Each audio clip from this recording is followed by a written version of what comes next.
안녕하세요. 꼭 필요한 정보로 찾아오는 바로정보TV입니다.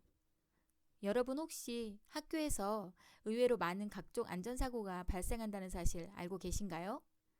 아이가 학교에서 다치거나 사고가 났을 때 치료 비용을 지원해주는 제도에 대해서도 알고 계신지 궁금한데요. 우리 아이가 학교에서 생활하다가 안타깝게 발생하는 각종 사고에 대해서 치료비를 받을 수 있는데요.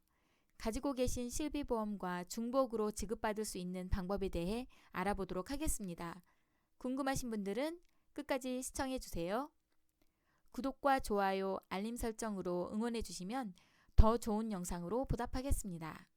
아이들은 학교에서 활동력이 넓고 다양한 활동을 많이 하기 때문에 부딪히거나 넘어지는 일도 많고 급식을 먹고 탈이 나는 경우도 종종 발생하는데요. 이런 각종 학교 안전사고로 인해 발생되는 피해에 대해서 신속하고 적절하게 보상을 해주기 위해서 학교안전공제라는 제도를 마련하고 있습니다.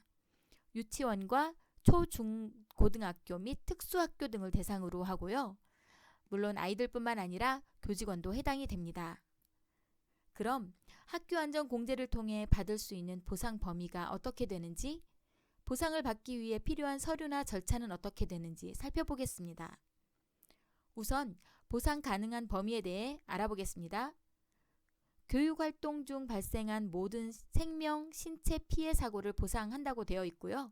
자세히 살펴보면 특별활동, 수학여행, 현장체험, 체육대회 등 학교 교육과정 또는 학교장이 정하는 교육계획 및 교육 방침에 의한 학교 내외부 활동, 통상적인 경로 및 방법에 의한 등하교 시간, 휴식 시간 및 교육활동 전후의 통상적인 학교 체류 시간, 학교장 지시로 학교에 있는 시간, 학교장 인정 직업체험, 직장 견학 및 현장 실습 등의 시간, 기숙사에서 생활하는 시간, 집합 및 해산 장소와 거주지간의 합리적 경로와 방법에 의한 왕복 시간, 학교 급식, 학교 내 가스 중독, 일사병, 이물질 섭취로 인한 병 등이 해당되는데요. 꽤 보상 범위가 넓다는 생각이 듭니다.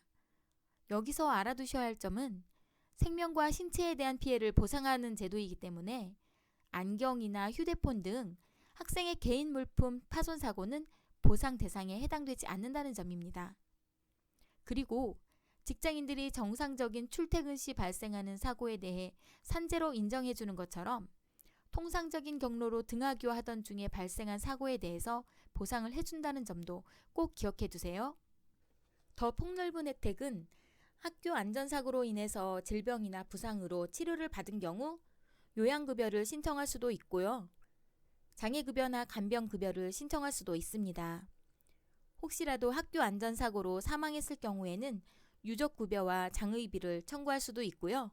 학교에서 교육활동을 하다가 원인을 알 수 없는 이유로 사망했을 경우에는 위로금을 청구할 수 있습니다. 상상만 해도 가슴이 철렁한 일이지만 이런 제도가 있다는 정도로 알고 계시면 될 것 같습니다. 이 외에 학교 폭력으로 피해를 입었을 때 가해 학생의 보호자가 부담하는 것이 원칙이지만 피해 학생의 신속한 치료가 필요한 경우 공제회에서 치료비를 선지원하고 추후 가해 학생 보호자에게 구상권을 청구하는 학교폭력 피해 지원 제도가 있습니다. 그리고 학교 안전사고로 피해를 입은 학생이나 교직원, 교육활동 참여자나 그 가족의 심리적 안정과 사회 적응을 돕기 위한 상담과 심리치료를 지원해주는 학교 안전사고 피해자 상담 및 심리치료 지원 제도도 있는데요. 자세한 내용은 학교안전공제중앙회 홈페이지에서 확인하실 수 있습니다. 실비보험과 중복보상이 가능한지도 궁금하실 텐데요. 기본적으로는 일반 민영보험사의 실비보험 상품과 중복 청구가 가능하지만 확인이 필요하다고 합니다. 사고 발생일자 등에 따라서 중복 청구 가능 여부가 달라질 수도 있기 때문에 보다 자세한 문의는 해당 지역의 시도 학교안전공제회로 문의하셔야 한다고 하니 참고하세요. 보상 절차도 궁금하실 텐데요. 먼저 시도 학교안전공제회에 사고 발생 통지를 하고 진료비 영수증과 진단서 등 증빙 서류를 첨부하셔서 공제급여를 청구하시면 접수일로부터 14일 이내에 심사를 거쳐 지급이 결정된다고 합니다. 이때 만약 결정에 이의가 있을 경우 90일 이내에 이의 신청을 하실 수 있고요. 재심사를 거쳐 지급이 완료되는 절차입니다. 모든 절차를 학부모가 직접 신청할 수 있지만 대부분 학교에 필요 서류를 제출하면 학교에서 신청해 주는 경우가 많다고 하니까 절차에 대한 걱정을 하지 마시고 학교와 상의하시면 될 것 같습니다.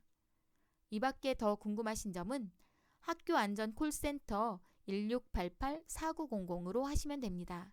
이제 여름이 다가오고 있고 간혹 들려오는 급식으로 인한 식중독 사건도 종종 발생할 텐데요. 이럴 때 가지고 계신 실비보험 외에 학교안전공제회에서 중복으로 보상을 받을 수 있으니까 혹시라도 일이 발생할 경우 챙겨받으시면 좋을 것 같습니다. 물론 이런 사고는 일어나지 않아야겠지만요. 오늘 소식은 여기까지입니다. 도움이 되셨다면 주변에 공유해 주시면 좋을 것 같고요. 구독과 좋아요, 알림 설정 부탁드립니다. 오늘도 건강하시고 많이 웃는 하루 되세요. 감사합니다.